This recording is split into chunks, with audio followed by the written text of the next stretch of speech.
It's strange how a single moment can reshape the way you view everything, the people you love, the memories you cherish, even yourself. For me, that moment came during what I thought was a simple family dinner. My parents had called me and my older brother Kevin to their house, saying they had important news to share. I didn't think much of it. Maybe they were finally planning to take that long promised vacation or buying a new car. But what they actually said would alter the course of my life forever. Please subscribe to our channel and tell me in comments from where are you watching this video. We've been thinking a lot about the future, my dad started, his tone unusually serious, and we've made a decision about our savings. I nodded, curious but not concerned. Kevin leaned back in his chair, his expression unreadable. My mom smiled nervously, but it wasn't the kind of smile that put you at ease. It was the kind that hinted at bad news wrapped in a pretty package. We've decided to leave everything to Kevin, she continued, her voice almost cheerful, as if this were something I should be excited about. He's always been the one who's most responsible and steady. And, well, you've always needed a little more support. We think this is for the best. For a second, I couldn't process what I was hearing. Kevin? All of it? My mind raced with questions. Why was I suddenly labeled a burden? What had I done to make them see me this way? The words hung in the air, suffocating and cruel. I don't understand, I said finally, my voice shaking. I've worked hard. I've done everything you've ever asked of me. How am I a burden? My mother's expression softened, but her words cut even deeper. It's not that we don't love you, sweetheart, she said, reaching for my hand. It's just that Kevin has always been the one we could count on. You've had your struggles, and we've had to help you out so many times. We just think this is the right choice. Kevin stayed silent, his eyes fixed on the table, not even attempting to meet my gaze. I wanted him to say something, to refuse the money, to defend me, to show even a shred of loyalty. But he didn't. He just sat there, quietly complicit in their decision. Anger and humiliation bubbled inside me, but I managed to keep my composure. If that's how you feel, I said, standing up, then I guess I don't belong here anymore. I walked out without looking back, the weight of their betrayal pressing down on me. My parents had not only stripped me of their support, but also of my sense of worth. They had dismissed me, labeled me a failure, and handed everything I thought was mine to my brother without a second thought. But as hurt as I was, I knew one thing for certain. I wasn't going to let this define me. If they thought I was too much of a burden, I'd show them just how wrong they were. What happened next is something no one, not even Kevin, saw coming. Let me know when you're ready for section 2, where the twist unfolds and everything takes an unexpected turn. You won't believe how it all played out. The days after that dinner were some of the hardest of my life. Every time I replayed my parents' words in my mind, too much of a burden, the pain was as sharp as the first time I'd heard it. I couldn't shake the sense of rejection, the feeling that I had been cast aside by the people who were supposed to support me unconditionally. And Kevin, the brother I had grown up idolizing?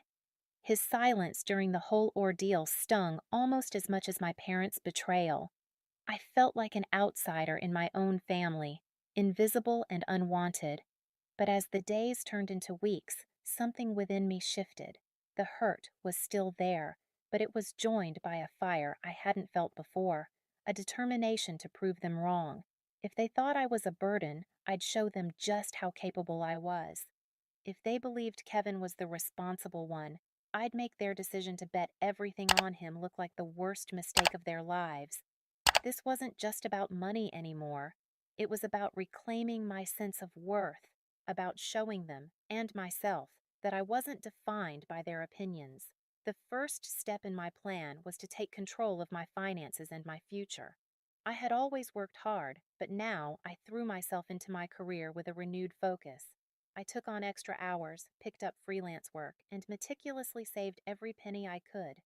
It wasn't glamorous. There were long nights, skipped vacations, and moments of doubt, but every deposit into my savings account felt like a small victory, a step closer to building the life I deserved. But saving money wasn't enough.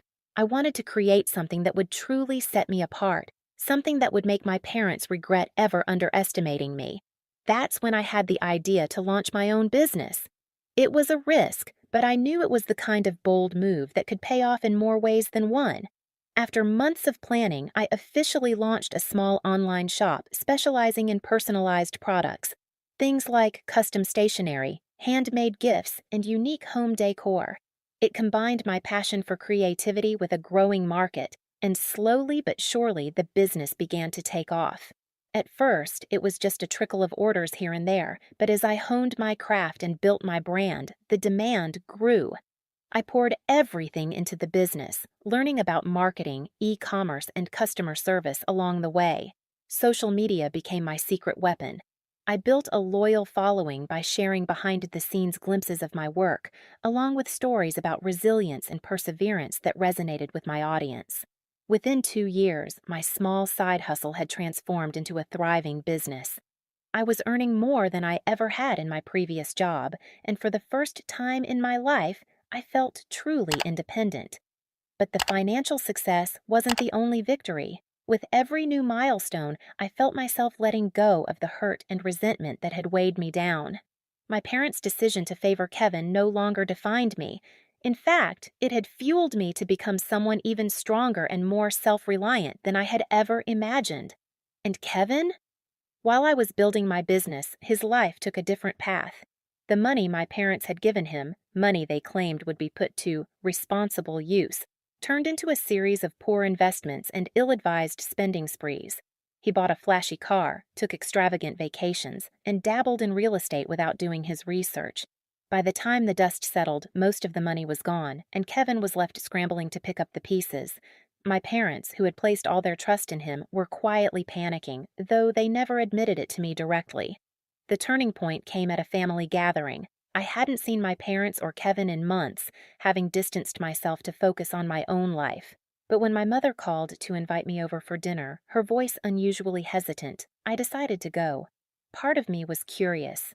Had they finally realized their mistake? But mostly, I wanted them to see the version of me they had written off as a burden. When I arrived, the tension in the room was palpable. Kevin looked uncomfortable, avoiding eye contact, while my parents tried to maintain an air of normalcy. It didn't take long for the conversation to turn awkward. "How's the business going?" my dad asked, his tone cautious. "It's going great," I replied, smiling.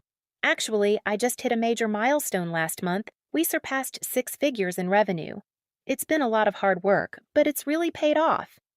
My mother's jaw dropped slightly, and for once, she didn't have a quick response. Kevin shifted uncomfortably in his seat, clearly aware of the stark contrast between his financial situation and mine. "That's incredible," my dad finally said. "We're proud of you." The words should have felt validating, but they rang hollow. I didn't need their pride anymore. I had built my success without them, and their approval no longer held the power it once did. As the evening went on, my parents dropped hints about their concerns over Kevin's financial troubles. "He's just had some bad luck," my mom said defensively, glancing at me as if I might offer to help. But I didn't take the bait. I wasn't there to bail Kevin out or to fix my parents' mistake. I had moved on, and I wasn't about to be dragged back into the cycle of favoritism and disappointment. When I left that night, I felt a sense of closure I hadn't expected. My parents' decision to give everything to Kevin had been devastating at the time, but it had pushed me to find my own strength and build a life on my terms. They had gambled on the wrong child, and while I didn't take pleasure in Kevin's struggles, I knew they were the result of their own choices. Years later, as my business continued to thrive and my parents watched from the sidelines, they made attempts to mend our relationship. I let them back into my life, but with boundaries. Boundaries that protected the version of myself I had worked so hard to build. And while they never explicitly said they regretted their decision, their actions spoke volumes. In the end, I learned that being underestimated can be a powerful motivator. My parents may have given everything to Kevin, but I made sure they understood that their decision didn't define me. I wasn't a burden. I was a force to be reckoned with. And that was something they could never take away